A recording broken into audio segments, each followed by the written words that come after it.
desde atrás de la época, sobre la época, preguntarnos la vida. Con la radio nos vemos vivir, venimos a vernos vivir, acá mismo, donde nacimos. ¿A qué vinimos? Vine a defender mis derechos y el de todos. Vengo con la idea de pedir que Bullrich renuncie. Con la radio nos vemos vivir, venimos a vernos vivir, acá mismo donde nacimos. Acá mismo donde nacimos.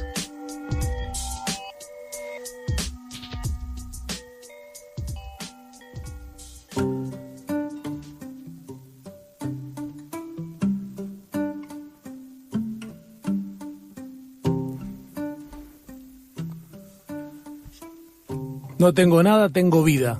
Así se llama esta canción de Nina Simone, que programó Gastón Montels, que hace la musicalización de A qué vinimos.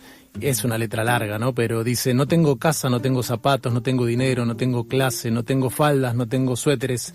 Y dice un montón de cosas que no tiene Nina Simone, pero después sí dice las que tiene, ¿no? Tengo mis pies, tengo mis dedos, tengo mi hígado, tengo mi sangre, tengo vida, tengo mi libertad. Ah, sí, tengo vida.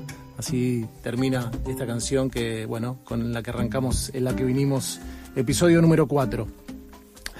A fin de 2025 salió un libro que se llama Lo Ancestral Funciona, pasado, presente y futuro de la radio comunitaria.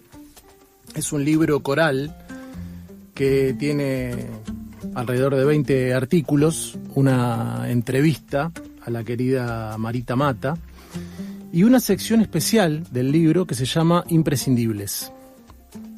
En esa sección están los perfiles de comunicadoras y comunicadores que son referentes de comunicación comunitaria.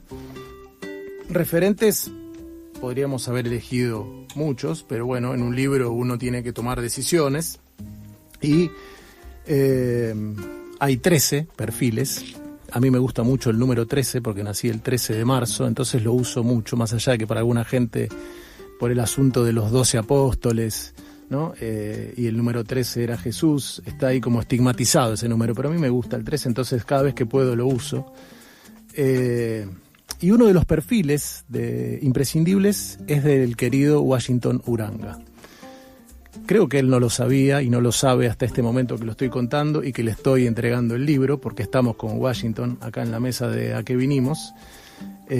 Un perfil escrito, le pedimos a distinta gente que escriba los perfiles de estos imprescindibles, y el perfil de Washington lo escribió Sebastián Janeiro, que es un compañero del programa, que hace, junto con Víctor Hugo Alegre, la columna de experiencias al ras.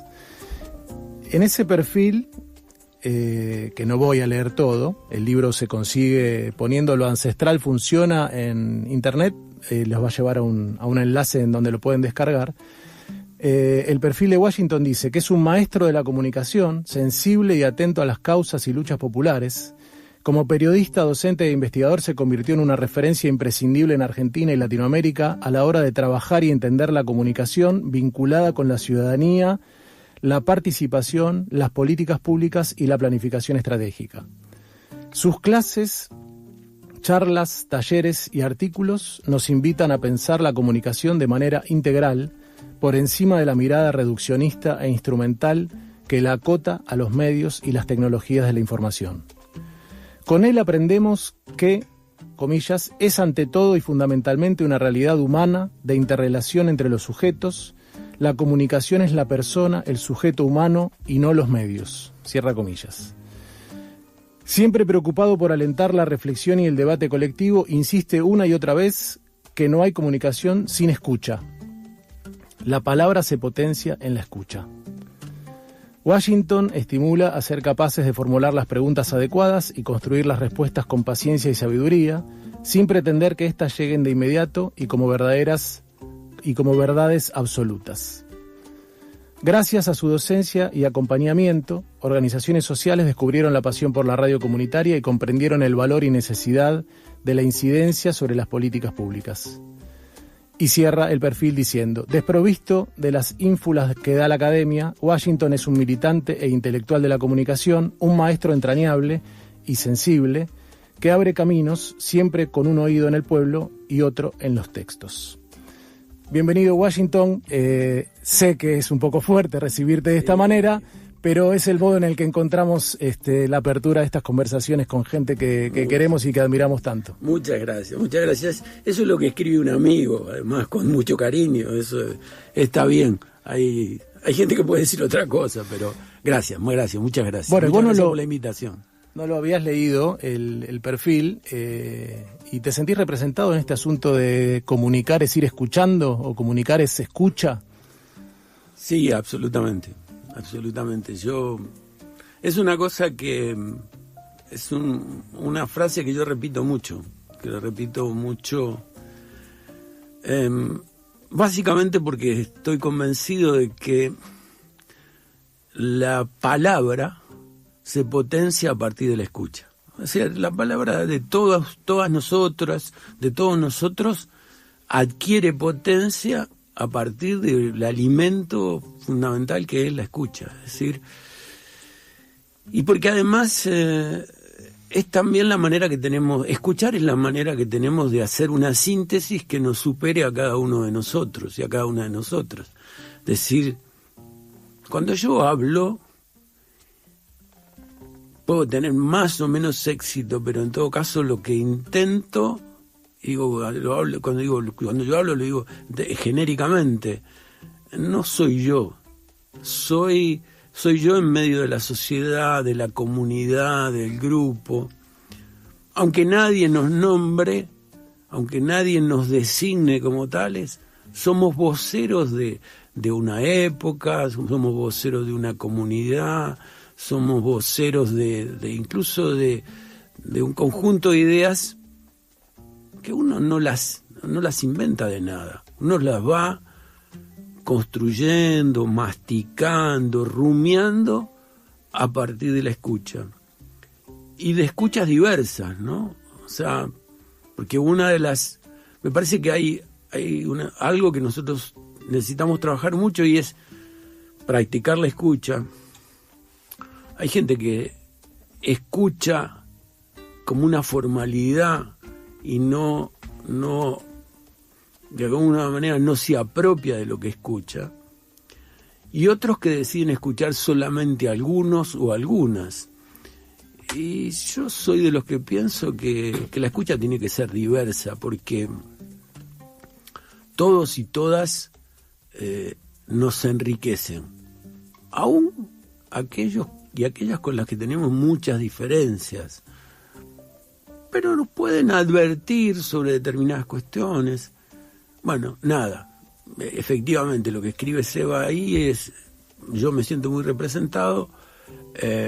No hay comunicación sin escucha, no hay comunicación sin escucha. Los que pretenden solamente hablar, la verdad, están fuera de foco. Nos viene bien eso porque pensamos este programa como un espacio de conversación, justamente, ¿no? Sí, claro. Y habíamos, cuando empezamos a imaginar, restringimos o intentamos restringir a esto que decía antes, ¿no? Referentes de la comunicación y la cultura con los que podamos conversar, no solamente de la coyuntura, sino también de la historia, de la comunicación. Y ahí me sale una siguiente pregunta que es... ¿cómo llegaste vos al campo de la comunicación? ¿Qué momento de tu vida dijiste, bueno, va por acá y no por la música o por la ingeniería o por la medicina? Sí, es difícil hacer una definición de eso para mí, Ernesto, porque yo creo que yo llego a la comunicación a través de la actividad política, cultural, de la militancia política, porque soy de los que pienso que es indisociable la comunicación de la política. Y yo no entré de frente a la comunicación, empecé a escribir a partir de la necesidad que me planteaba el trabajo político. Trabajo político de base, o sea, no tenía ninguna trascendencia en lo que hacía, digamos, pero era militancia política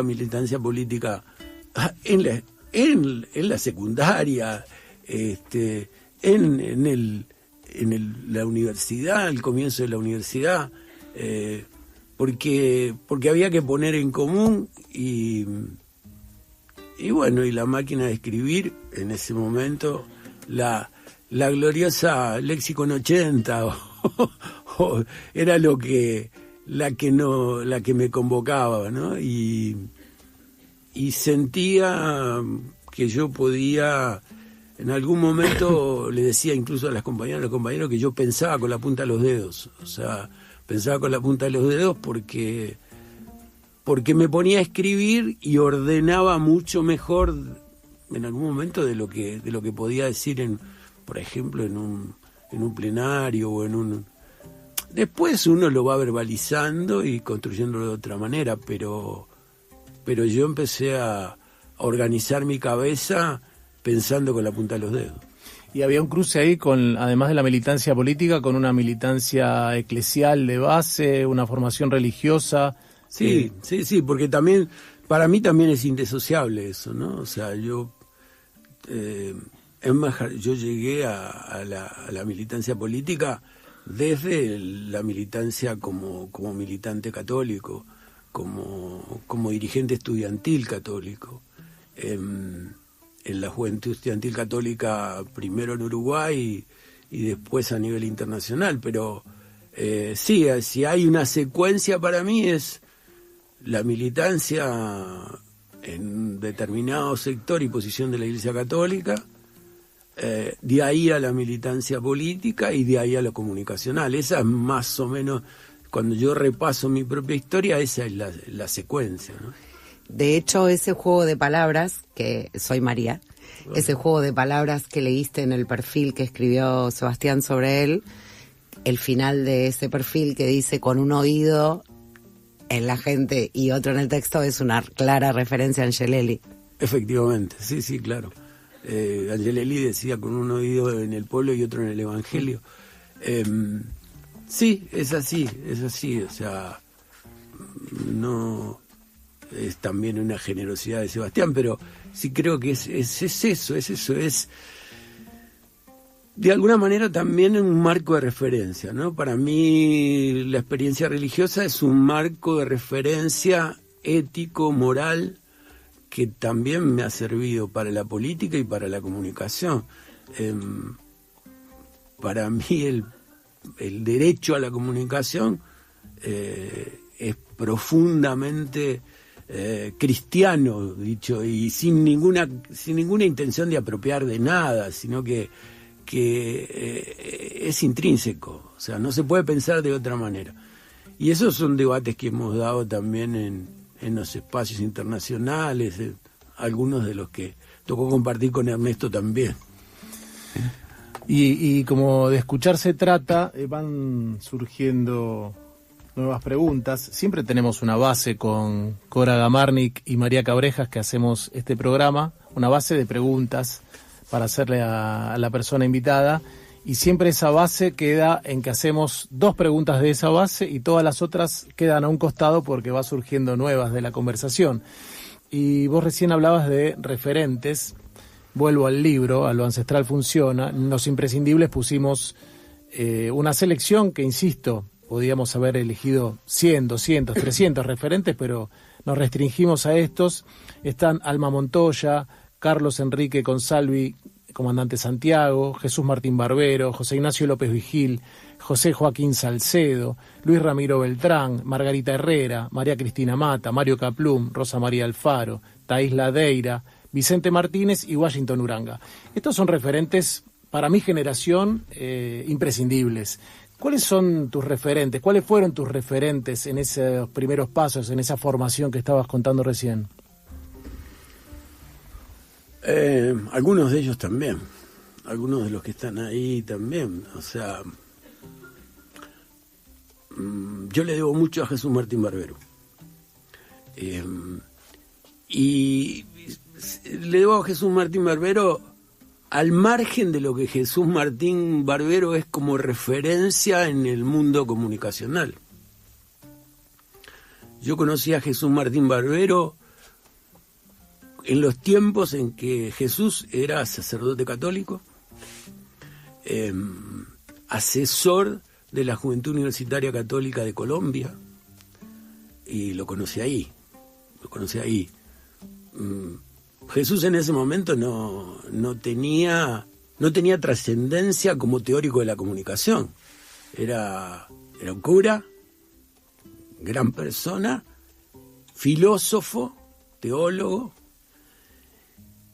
y muchas de las cosas que yo...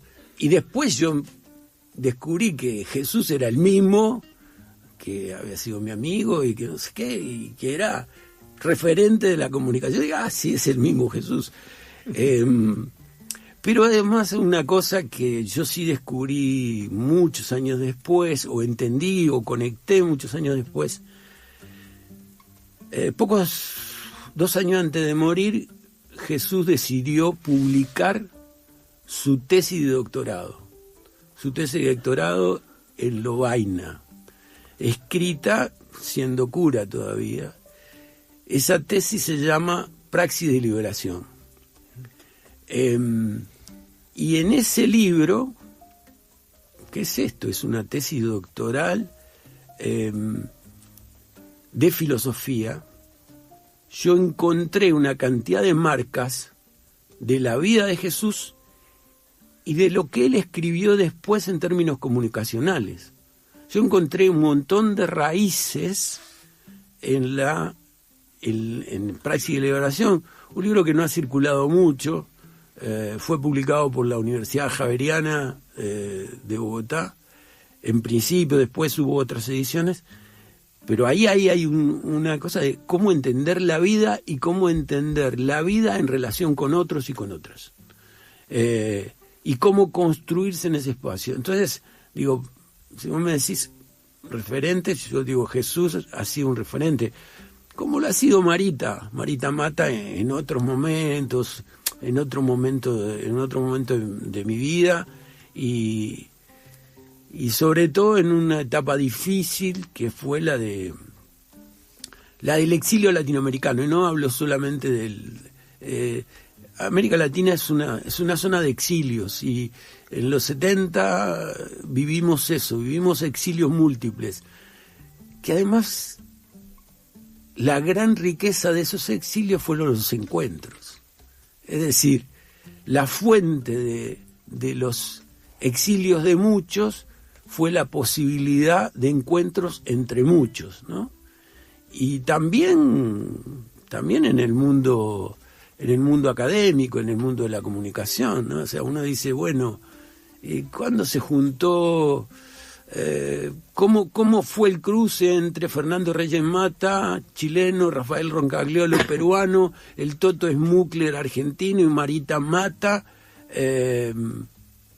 Bueno, fue el exilio múltiple que los sentó junto en México a todos ellos a pensar la comunicación y a pensarla además con lógica latinoamericana, que es la otra cosa. Es decir, los exilios nos hicieron, la represión, todo eso nos hizo mucho mal, pero nos construyó como ciudadanos latinoamericanos. Y creo que eso es una riqueza impresionante.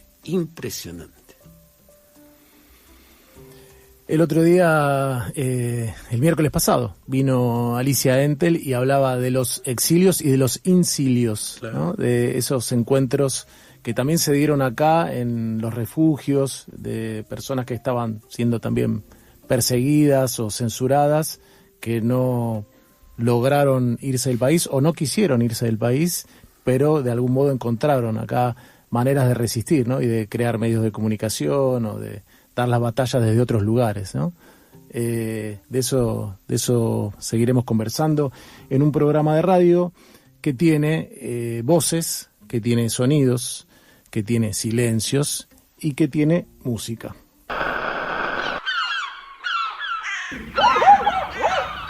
¿A qué vinimos?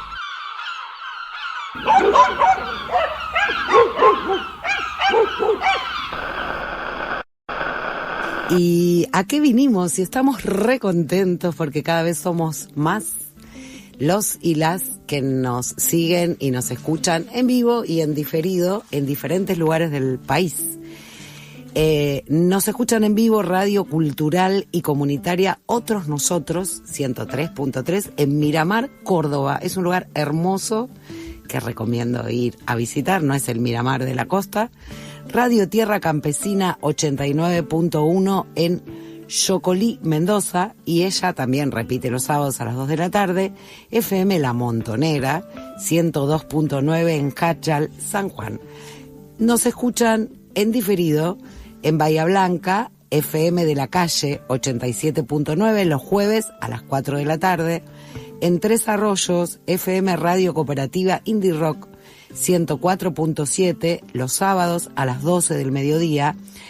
En El Hoyo, Chubut, Radio El Fogón 97.3 los miércoles a las 5 de la tarde.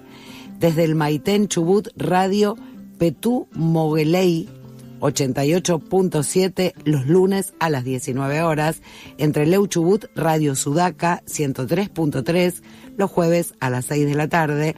En Villa Ciudad Parque, Córdoba, de donde es nuestro compañero Víctor Hugo Alegre, Radio Comunitaria El Brote 90.3 los sábados a las 5 de la tarde.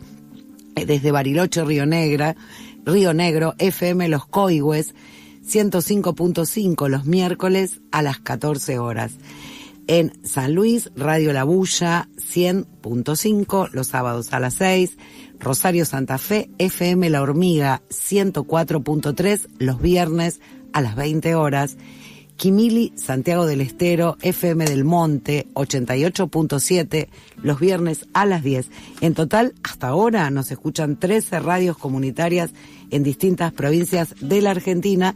Y bueno, y hoy le damos la bienvenida a esta radio Petú Mogueley 88.7 del Maitén, Chubut, que se suma a transmitir este programa.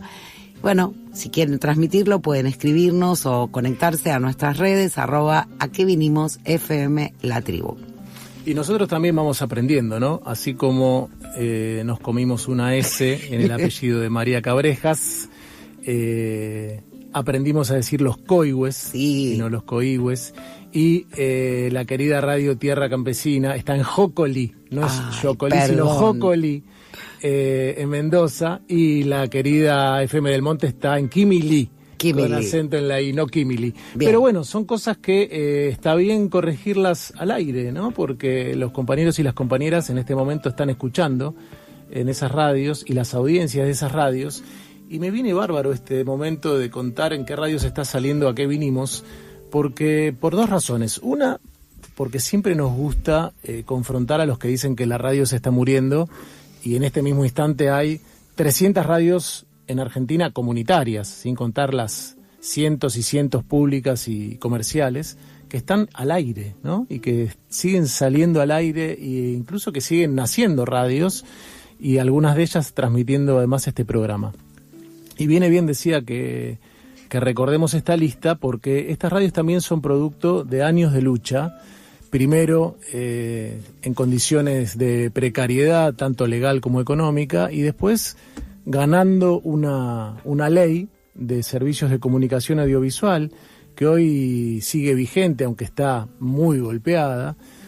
Yo ayer veía las clases públicas de los docentes universitarios frente a tribunales, y me acordaba de una gran movilización que hicimos con la Coalición por una Comunicación Democrática para pedirle a la Corte que falle la constitucionalidad de la Ley de Servicios de Comunicación Audiovisual, y pensaba qué gran lucha en la que logramos que no solamente quienes hacíamos comunicación, sino también parte de la ciudadanía acompañe esa pelea por el derecho a la comunicación. Y antes Washington, al pasar, habló del derecho a la comunicación. Bueno, hablar de la comunicación como un derecho y no solamente como una herramienta es un tema en el que has trabajado. Me gustaría escuchar cómo estás viendo hoy que está esa batalla, esa pelea, esas conquistas. Yo creo que la ley, aún golpeada, sigue siendo un piso desde el cual podemos discutir nuevos marcos regulatorios o nuevas prácticas que sabemos que a veces exceden los marcos regulatorios, ¿no? Porque las prácticas están ahí, y de hecho la existencia de todas estas radios que estamos nombrando y de la propia La Tribu, que está por cumplir 37 años al aire, son ejemplo de que las prácticas a veces van más allá de los marcos, ¿no? Absolutamente, y creo que lo que decís es esto, es hay tensiones, siempre, es decir, siempre hay en la sociedad hay disputas, hay tensiones, a veces toca retroceder, pero hay pisos que se van poniendo. Es decir, hoy discutir algo que nosotros muchas veces planteamos, por ejemplo, para mí y para muchos, no hay comunicación, no hay democracia sin comunicación democrática, ¿no? Y la comunicación democrática se construye sobre la base de esto, de un derecho colectivo como derecho humano fundamental. Y ahí creo que esto me parece importante hoy, porque hay discusiones sobre la libertad de expresión, y yo soy defensor, igual que ustedes, de la libertad de expresión. Pero la libertad de expresión, si yo voy al fondo, es una perspectiva muy liberal. Es decir, es un recorte de un derecho que atraviesa, que además es un derecho, el derecho a la comunicación, supera todo lo mediático. Es decir, nosotros estamos ejerciendo acá en la radio el derecho a la comunicación. Ahora, los compañeros y las compañeras que salen a la calle a manifestar por el derecho a cobrar una jubilación justa, también están ejerciendo un derecho a la comunicación. Los trabajadores que se organizan y salen a reclamar por sus derechos, están ejerciendo un derecho a la comunicación. El derecho a la comunicación tiene que ver con la voz pública y transversal en el conjunto de la sociedad. Entonces, cuando dicen, no, la libertad de expresión, los periodistas que se privan de la libertad están reprimiendo. Digamos, a ver, no quiero confundir. Está clarísimo que hay que defender la libertad de expresión de los profesionales de la comunicación. Pero lo primero que hay que defender es el derecho a la comunicación del pueblo, de la multiplicidad de voces del pueblo, en la forma que sea. Porque hago un afiche, porque pego un cartel, porque salgo a la calle o porque salen a la calle. Y además, pensar el derecho a la comunicación es también una construcción colectiva. Vos, Ernesto, mencionabas todo lo que fue el debate, la lucha, las disputas por la ley de servicio de comunicación audiovisual. Esa no fue una pelea de los comunicadores, fue una pelea de la sociedad. Afortunadamente, porque si no, no hubiese sido posible. Es decir, es multiplicidad de voces. Gente que nunca pisó un estudio, nunca pisó una redacción, nunca un set de televisión, y salió a defender su derecho a expresarse, a encontrar. Y es una práctica, la comunicación en general, es una práctica también solidaria. Es un construir esto, es un ida y vuelta, lo decíamos al comienzo, no es solamente decir, es aprender a escuchar, ¿no? El derecho a la comunicación no puede ser entendido sino como ida y vuelta, no puede ser entendido solamente para garantizar que algunos digan o algunas digan, sino que todos encuentren la manera de expresarlo, de las diferentes maneras, si es en la radio, si quiere escribir, si quiere cantar, si expresa a través del arte, de la cultura en general. Eso es el derecho a la comunicación, en toda su dificultad, en toda su complejidad. Vos estamos de acuerdo con lo que decís, que en realidad es una ley que se plasma después de una lucha de la sociedad. Pero además del derecho a decir y a escuchar, ¿no debería el Estado o los Estados generar condiciones para que esas voces tengan la posibilidad de ser amplificadas? Absolutamente de acuerdo, pero además yo te diría esto. Sí, de la misma manera que el Estado es responsable de garantizar la totalidad de derechos. Es decir, el Estado tiene que garantizar este derecho, tiene que garantizar el derecho a la vida por de pronto. Y cuando están restringiendo es decir, cuando le quitan el trabajo a alguien, cuando no puede trabajar, lo que le están recortando es el derecho a la vida. Cuando no le permiten salario justo también. Es decir, el sentido del Estado es ser garante de derechos. Entonces, en lo comunicacional y en todos los otros niveles, efectivamente sí, rotundamente sí, lo que decís. te queríamos traer también un poco al presente, y cuando estábamos planificando las primeras entrevistas, estaba tu nombre ahí sobre la mesa y agendamos para hoy, 27 de mayo de 2026, sin saber que el lunes, ¿no?, se iba a publicar la encíclica papal en la que te tuvo a vos como uno de los primeros lectores, porque estabas a las 6 de la mañana dándole F5 a la pantalla para que actualice y tener ahí la versión en español pronta. Con tu lectura de esa encíclica, ya hemos leído algún artículo y te hemos escuchado en algún lado, pero nos gustaría que hagas una primera síntesis y quizás después nos metemos en algún tema más particular de lo que leíste. Y arrancá como quieras, pero te doy pie con algo que te escuchamos decir ayer, que esa encíclica es un plan de gobierno. Sí. No, efectivamente, yo creo que, a ver, León XIV lo que hace es, primero, asentarse en el cargo, por de alguna manera, es decir, esperó un año y dijo por dónde quiero caminar. Y lo que hizo fue esto, es decir, establecer un documento programático. Las encíclicas son eso, son de alguna manera documentos que establecen un marco de referencia o varios marcos de referencia sucesivos para un pontificado. En realidad el título o el subtítulo de la encíclica que refiere a la inteligencia artificial es un buen gancho, pero no es el centro de la encíclica. El documento es un documento sobre la dignidad humana, sobre los derechos humanos, la dignidad del trabajo, visto desde una perspectiva que es, para el Papa, es la doctrina social de la Iglesia. Además, haciendo un puente, él elige su nombre León, recordando al Papa León XIII, él es León XIV, que en 1891 lo que da es una encíclica, es la Rerum Novarum, que es una encíclica sobre el trabajo y sobre el derecho de los trabajadores en la Revolución Industrial. Y él retoma esa historia, retoma ese sentido y dice, bueno, hoy hay que pensar la dignidad en tiempos de inteligencia artificial. Dice, bueno, la revolución industrial marcó determinadas cuestiones, hoy la inteligencia artificial también nos crea un contexto para nuestro ser y actuar.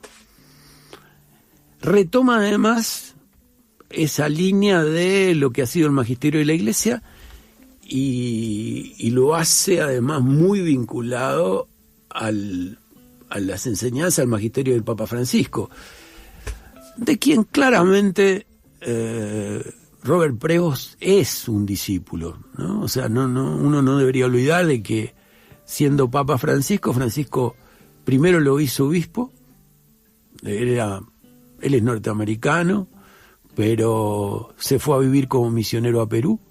Vivió 20 años en Perú. Francisco lo hizo obispo de Chiclayo en Perú, pero después se lo llevó al Vaticano, lo hizo prefecto de la Congregación para los Obispos, que es algo así como, ¿cómo decirlo? Los dicasterios romanos son como ministerios en un gobierno, y el dicasterio para los obispos es el encargado de nombrar de elegir a los obispos en todo el mundo. Ministerio del Interior, por decirlo de alguna manera. Y además lo hizo presidente de la Comisión Pontificia para América Latina, que es una comisión que se encarga especialmente de América Latina. Y el Papa ahora hilvana una serie de ideas en eso. Hay una cosa que a lo mejor es muy de especialistas, pero que para mí es importante. No es una encíclica latinoamericanista, en el sentido de que no se apoya argumentalmente ni en los teólogos latinoamericanos, aunque tiene referencia, ahora le digo una que me parece muy importante, ni en los teólogos latinoamericanos, no, en la tradición de los papas y la doctrina social de la Iglesia. Eso es lo que hace, eso es lo que rescata. Después tiene referencias importantes, o sea, a ver, dice, la dignidad se construye también con el martirio, dice en algún momento. Y cuando dice eso, menciona al obispo Angelelli, argentino, asesinado por la dictadura, y al obispo Oscar Romero, santo, asesinado por los militares salvadoreños. Entonces digo, no es que está afuera, que no mira eso, lo marca en esa línea. Y una cosa para mí muy importante, que también se hilvana con cosas que ha dicho Francisco, es el tema de la guerra, ¿no? El tema de la guerra. Y dice es decir, la encíclica tiene más de 90 páginas, hay que leerla despacio y hay que leerla más de una vez. Pero hay una cosa que dice es, cuidado, que la tecnología invisibiliza a las víctimas, ¿sí? Y no solamente invisibiliza a las víctimas, sino que dice, hacer la guerra tiene menos consecuencias, porque parece que uno no tuviera nada que ver, toca un botón y ahora las víctimas están ahí, los muertos están ahí, y esto tiene que ser una llamada de atención permanente a todos nosotros y a todos nosotros. Digo, uniendo esto que estás contando, el mismo día que se presenta esta encíclica, García Cuerva habla frente al presidente y a otra gente más en la Catedral de Buenos Aires y dice un montón de cosas.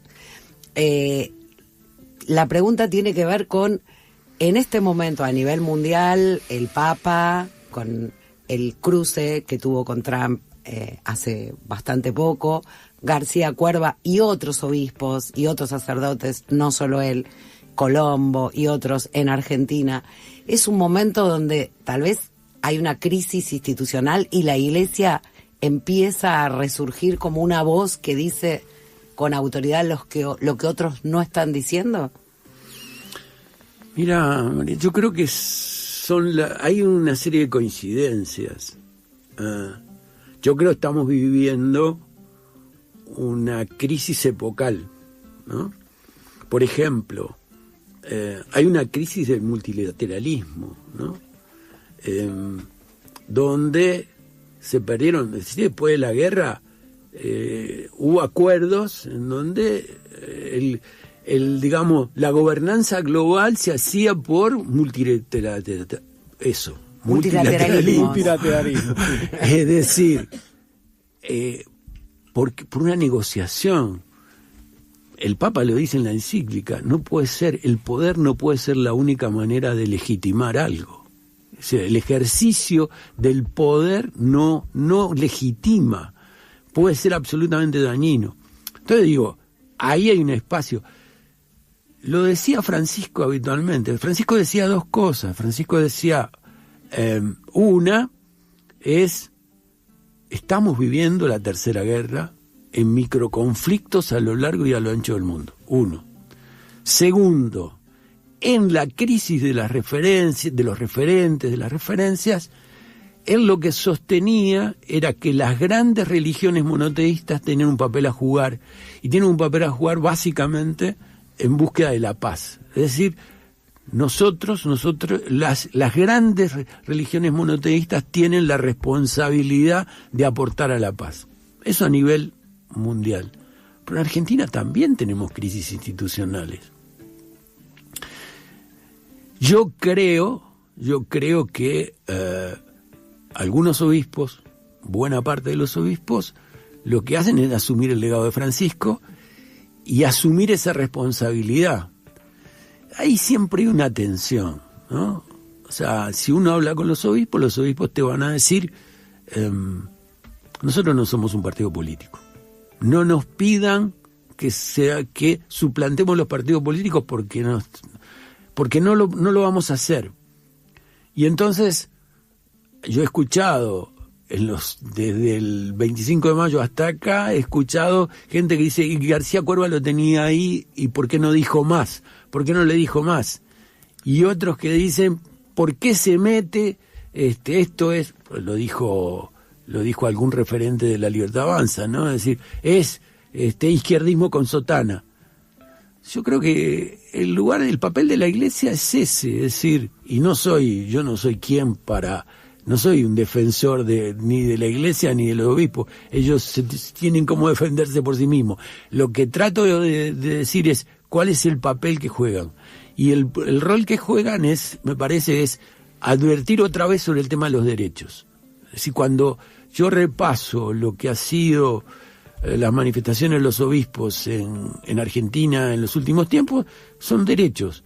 Las personas con discapacidad, los descartados, los pobres, los educadores, los trabajadores de la salud, etcétera, etcétera, etcétera. Esa es la línea. Y en todo caso, lo que hay también es que no hablan en abstracto, porque tienen cercanía con la gente que la está padeciendo, pero además tienen también, yo creo que pocas veces han pasado por la sede de la Conferencia Episcopal en Buenos Aires, ahí en Suipacha, casi Santa Fe, tantos dirigentes políticos, tantos dirigentes sindicales, y ahí vuelvo a una cosa, un temita que hablábamos al comienzo. Creo que la gran virtud de estos obispos es la escucha. Escuchan a mucha gente. Escuchándote suena un poco ingenua esa mirada que trataron de instalar desde el gobierno acerca de que una posible visita del Papa a fin de año sea como un espaldarazo a la gestión ultraderechista, lo cual está bastante lejos de esto que estás contando que plantea el Papa en la encíclica, ¿no? Sí, solamente te hago un ajuste, no una corrección, sino un ajuste. No es ingenua, la mirada, lo que intenta el gobierno no tiene nada de ingenuidad. Es la pretensión de, como sucede con tantas cosas, de apropiarse de algo que no le corresponde. En el barrio dirían que tengan cuidado porque le puede salir el tiro por la culata, ¿no? O sea, yo creo que no sé qué puede pasar, no sé si finalmente el Papa va a venir o no lo puedo saber, pero yo creo que el Papa, si viene, no va a decir cosas diferentes a las que escribió en la encíclica. Y lo que escribió en la encíclica es lo que piensa y lo que seguramente va a sintetizar en 3, 4 exposiciones que tenga acá. Después, seguramente el gobierno va a aprovechar la foto del presidente con el Papa, la foto de Karina Milei con el Papa, la foto del canciller con el Papa, y todas esas las van a usar y habrá que ver cómo la sociedad lo procesa. Ahora, la sociedad tiene memoria también, ¿no? El presidente dijo más de una vez que la justicia social es un robo y que el Papa Francisco encarnaba el maléfico en la tierra, ¿no? Estamos con Washington Uranga en A Qué Vinimos. Ya están en la radio Mary Usher para Todo Pasa Leyendo y María Capurro Robles para Artilugios Digitales. Eso va a ser en la segunda hora de este hermoso programa. Nos quedan unos minutos todavía de conversación con Washington y esto continúa de la siguiente manera.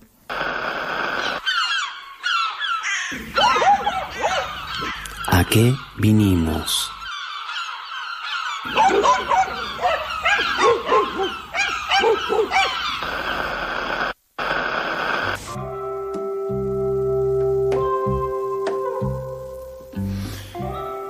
Seguimos en A Qué Vinimos con la presencia del queridísimo Washington Uranga. El domingo abrí tu nota en el portal digital 4 Palabras, que ahora nos contarás sobre este nuevo proyecto. Y me saludaste de este modo. Dice el texto: hola, buen domingo, te comento algo. Mientras escribo este saludo inicial estoy haciendo también mi autocrítica.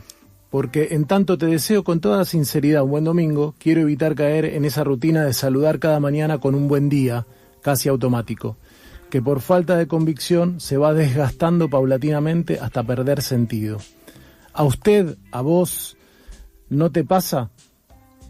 Lo mismo nos ocurre cuando consideramos que algo es obvio o, comillas, natural. Ya no le damos mayor importancia. Sucede también cuando dejamos pasar por alto lo que antes nos hacía reaccionar, sobresaltar. Ya no nos importa y dejamos de prestarle atención. Voy a tratar de transmitirle lo que siento, Como sociedad estamos perdiendo la capacidad de asombro frente a situaciones que antes nos causaban sobresalto o nos indignaban. Bueno, la nota editorial sigue y haces una serie de reflexiones que me gustaría que quizás ahora podamos conversar con palabras habladas y no con texto. Sí, eso es un tema que me preocupa la naturalización, me preocupa que ya ni registremos que cada miércoles frente al Congreso hay jubilados a los que los terminan apaleando, que ya no registremos que los miércoles, le digo a los que no viven en Buenos Aires, que el subte A, que tiene una estación en Congreso, nunca para los miércoles en la estación Congreso, y uno escucha una voz que dice, por operativo en superficie, ¿no? Y ya todos estamos acostumbrados a eso, naturalizamos lo normal. Che, acordate que el subte no para más los miércoles en Congreso. Sí, operativo, que además la única razón que tiene es disciplinar a los que protestan, porque la calle se corta igual justamente por el operativo, ¿no? Absolutamente. Pero además es la naturalización de que tengo que trabajar, necesito 4 trabajos para llegar a fin de mes. Y eso no puede ser naturalizado. ¿Y qué querés si no llego? Pero te están violando un derecho. Entonces, yo creo que una de las capacidades que estamos perdiendo la capacidad de rebelarnos contra las naturalizaciones.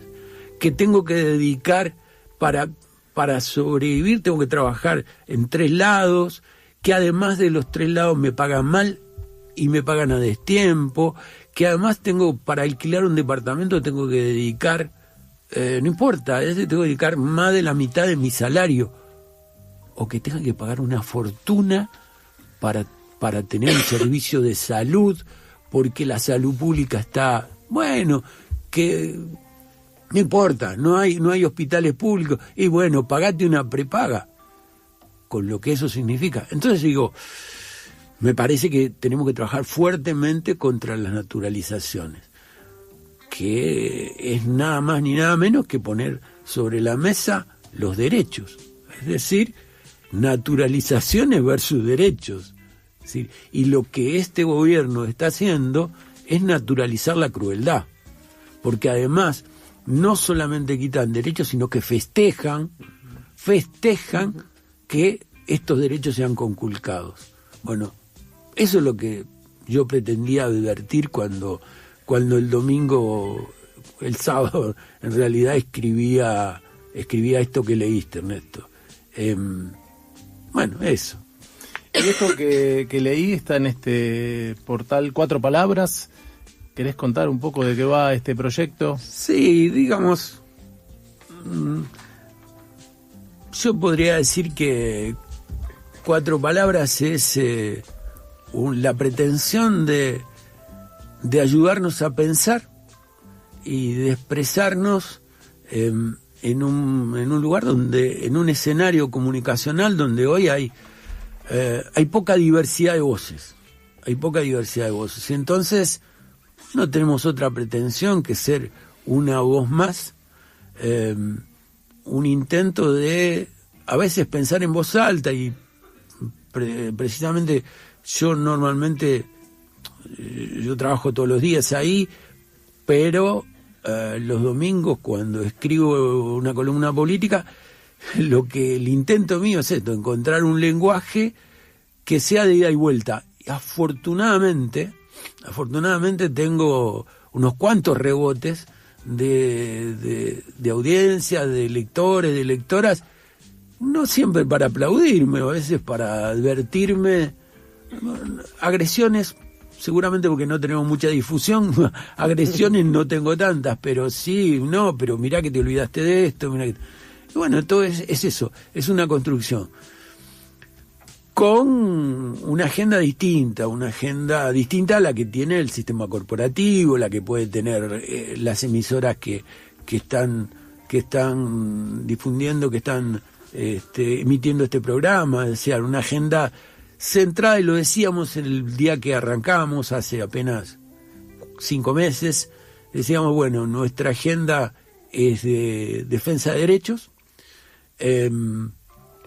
no tenemos una afiliación política, pero tenemos opciones políticas. Es decir, y nuestras opciones políticas tienen que ver con esto. Es decir, afiliación partidaria, no. Política, sí, y política en función de estos derechos y dignidad humana. Es un nuevo espacio de militancia comunicacional, las plataformas digitales, porque pienso en una tradición, ¿no?, de esta voz del pueblo que se expresa, los periódicos obreros y estudiantiles, los diarios de trabajadores, los volantes, el graffiti en momentos de persecución y censura, las radios en la primavera democrática, y ahora de alguna manera las plataformas digitales, la disputa que se da en ese campo está enmarcado en esa línea lo que están haciendo y seguramente relacionado con otros medios, ¿no? Sí, absolutamente. Y una cosa que también nos preocupa mucho es mirar el país en su conjunto, es una mirada federal. Entonces, también ahí estamos trabajando con muchas colegas de Neuquén, de Tucumán, de Catamarca, entonces, para mencionar algunos, de Mendoza, también colegas, ellos y ellas, muchos de los cuales vienen de radios comunitarias. Incluso, voy a decir algo que a lo mejor no es muy prolijo, pero que tienen dificultades para expresarse por escrito y que están haciendo un proceso porque todos lo hicieron en la radio, y ustedes saben que traducir a un lenguaje escrito es distinto, es otro lenguaje, es otra forma, pero estamos haciendo un camino del que estamos realmente muy satisfechos, porque lo importante, siendo importante la forma, lo importante es el sentido, son las fuentes, ¿no? Sí, estaba hablando con un colega de Neuquén ayer que me dice, te propongo una nota de estas fiestas mapuches. Y sí, hermano, sí, hay que hacerla, y te agradezco esa nota, de la que yo también voy a aprender, porque no sé, pero, o digamos, del colega que escribe de Mendoza, que es uno de los colegas de Comecuco, de la coordinadora de medios comunitarios de Mendoza. Estamos incorporando todo esto. Y después sí, cuando nos dan bolilla, incorporamos a dirigentes políticos, a personajes para los cuales tenemos abierto todo el espacio, que no es mucho, pero es el que tenemos. Sumamos entonces un nodo en esta red, 4 palabras, las 13 radios que están pasando a que vinimos en este momento, la tribu, por supuesto, y así es como se van construyendo estas redes también, ¿no? Sí. Y de estos cruces surge otra comunicación. Y como bien dijiste, estamos en una radio, y en la radio hay música, y en este programa el invitado propone siempre un tema, así que vamos a escuchar lo que Washington Uranga propone para ¿A qué vinimos? ¿A qué vinimos? Miércoles de 14 a 16. Por FM La Tribu, 88.7 MHz.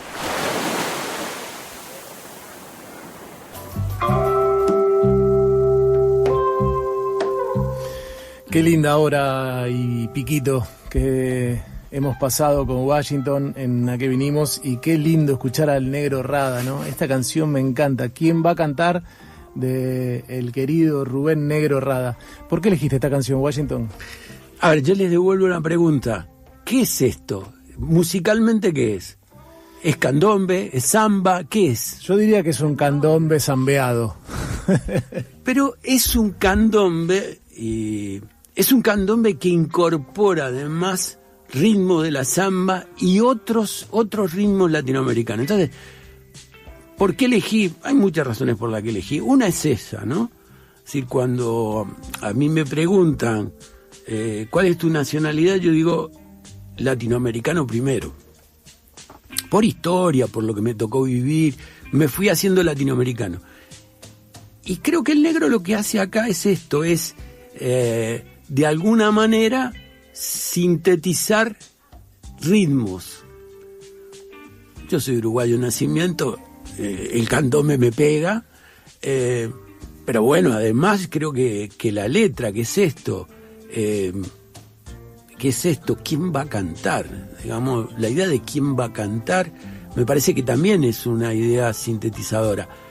Nada, eso, además el ritmo, ¿no? O sea, cualquiera se mueve con esto, con el negro ahí cantando. Totalmente. ¿No? Además, y para los melómanos y los que tenemos unos años, también hay un homenaje a Horacio Guaraní, ¿no? Claro, a la canción Si se calla el cantor, claro, calla la vida, ¿no? Claro, por eso digo, cuando me preguntas por qué lo elegí, bueno, porque sintetiza todas estas cosas, la sintetiza en un ritmo que además es muy lindo, que me gusta mucho. Además, el Negro Rada es un maestro también, así que eso, y además de alguna manera también me marca a mí, ¿no? Hay otra canción que me gusta mucho del Negro, pero que es Mi País, por ejemplo, que está en el mismo disco donde está Quién va a cantar, que bueno, es eso. Si globalizan nuestro pensamiento, solo habrá un libro por el mismo cuento. Sin esa magia de la fantasía, la música del mundo no tendrá lugar. Qué lindo hacer radio también para pasar música, ¿no? Es un momento precioso. Y tomando a Washington sería ¿quién va a cantar y quién va a escuchar? Sería la otra pregunta. Claro, si tomamos claro. todo lo que nos contó. Claro. ¿Y quién va a escuchar? En este programa hacemos siempre una pregunta final a los invitados, que es ¿a qué vinimos? Nosotros nos cruzamos algún día con un cartel en la calle que decía solamente eso, ¿a qué vinimos? ¿No? Y nos disparó a muchos lugares. ¿A qué vinimos? Desde un lugar más filosófico, ¿a qué vinimos en qué tengo que hacer hoy? ¿A qué vinimos a hacer radio, en este caso, porque venimos a la radio? Y te preguntamos a vos, Washington, ¿a qué vinimos? ¿A qué viniste? No, vinimos, yo creo que hay una línea que atraviesa este diálogo, pero que además es, creo que para ustedes también, vinimos a escucharnos para construir colectivamente, ¿no? O sea, a escucharnos para ver cómo construimos un nosotros y un nosotras no desde las certezas, sino desde las búsquedas. Vinimos a eso, vinimos a enriquecernos con la diferencia. Yo escuchaba a un maestro latinoamericano que me decía la riqueza del otro, la alteridad es eso, es la riqueza de la diferencia del otro y de la otra, ¿no? O sea, no, el otro y la otra me enriquecen desde su diferencia, no con sus aplausos. También puede ser, pero es esto, es el otro y la otra me enriquecen desde la diferencia, desde su identidad. Y venimos a eso, vinimos a escuchar al otro, a la otra, no para quedarme con eso, sino para seguir construyendo colectivamente. Gracias, Washington. Gracias a ustedes. Hermosa conversación, estamos felices que hayas venido y bueno, en esto también, en esta historia tenés mucho que ver, así que qué bueno compartirlo al aire hoy en La Tribu, mañana en podcast y en este momento en muchas otras radios comunitarias de todo el país que están escuchando. Gracias a ustedes por todo, la verdad que sumamente agradecido, también muy contento de volver a La Tribu después de mucho tiempo. Y bueno, y a través de La Tribu a todas las radios que están en el país, un abrazo fraterno a lo largo de la distancia y a través del éter. ¿A qué vinimos? Conversaciones de hoy para imaginar lo que buscamos. Entrevistas, canciones y algo más. Miércoles de 14 a 16 horas por FM La Tribu.